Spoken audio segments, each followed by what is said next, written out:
नमस्कार भारतवासियों, भाइयों एवं बहनों।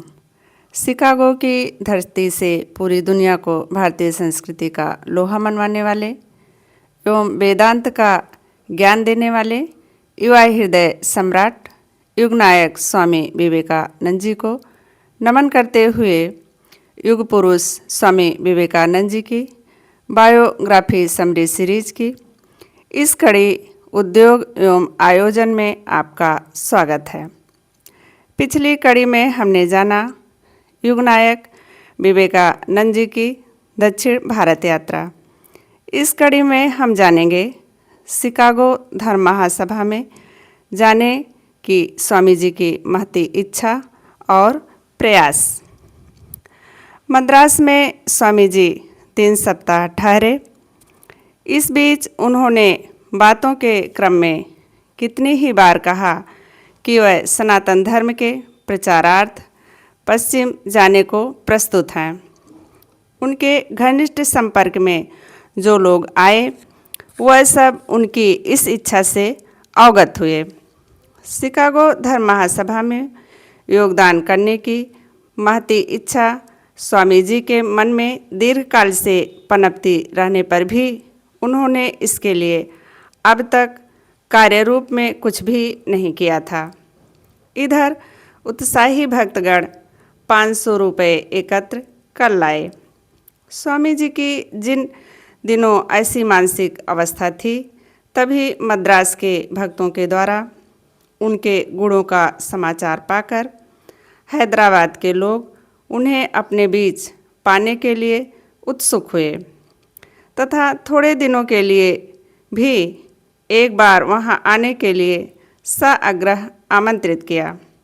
वह सहज ही सहमत हो गए, क्योंकि उन्हें प्रतीत हुआ कि ऐसे अप्रत्याशित आमंत्रण का निश्चय ही कोई ना कोई गूढ़ अर्थ है। मार्च और अप्रैल महीने में धन संग्रह करने के लिए भक्तगण अधिक परिश्रम करने लगे। यहाँ तक कि इसी उद्देश्य से कोई मैसूर, रामनद और हैदराबाद भी गए।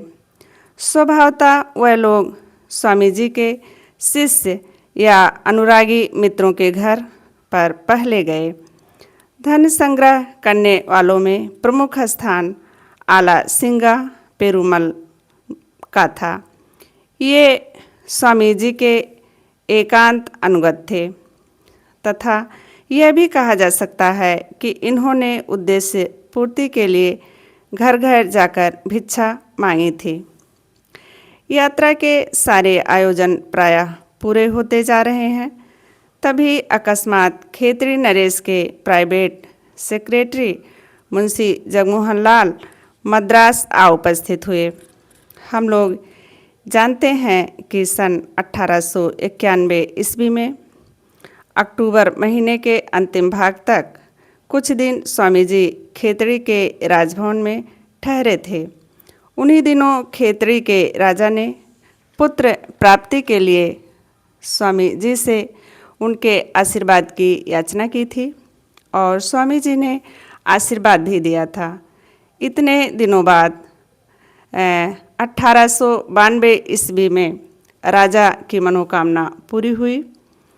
पुत्र के मुख दर्शन से आनंद में उत्सुक राजा ने एक उत्सव का आयोजन किया और इस अवसर पर अपने गुरुदेव की उपस्थिति के लिए उत्साहित होकर जगमोहन को भेजा है।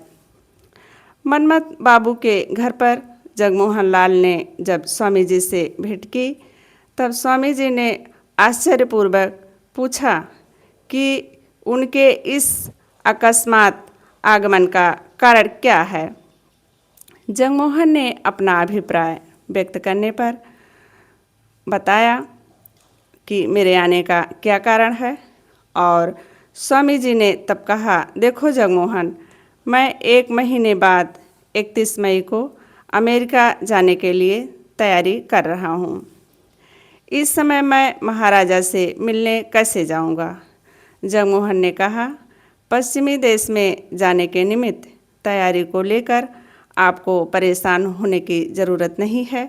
महाराजा स्वयं सारी व्यवस्था कर देंगे, परंतु आपको आना ही होगा। अंततोगत्वा स्वामी जी सहमति होकर के जगमोहन के साथ खेतड़ी गए। स्वामी जी के विदेश यात्रा के उद्योग पर्व का समापन कुछ प्रसंगों के साथ हम आगे करना चाहेंगे। स्वामी जी के कुछ शिष्यों ने स्वामी जी के विदेश गमन के लिए हार्दिक, बौद्धिक और आध्यात्मिक उद्योग की बात कहने के क्रम में लिखा है। परिव्राजक के रूप में उन्होंने एक एक कर बौद्ध एवं जैन धर्म के सारतत्व, रामानंद और दयानंद के भावों के गूढ़ अर्थ को समझ लिया था। उन्होंने निश्चलानंद और तुलसीदास के ग्रंथों का पूरे मनोयोग से अध्ययन किया था। महाराष्ट्र के महापुरुषों और दक्षिण भारत के अलवारों एवं नायनारों के संबंध में भी पर्याप्त ज्ञान स्वामी जी को था।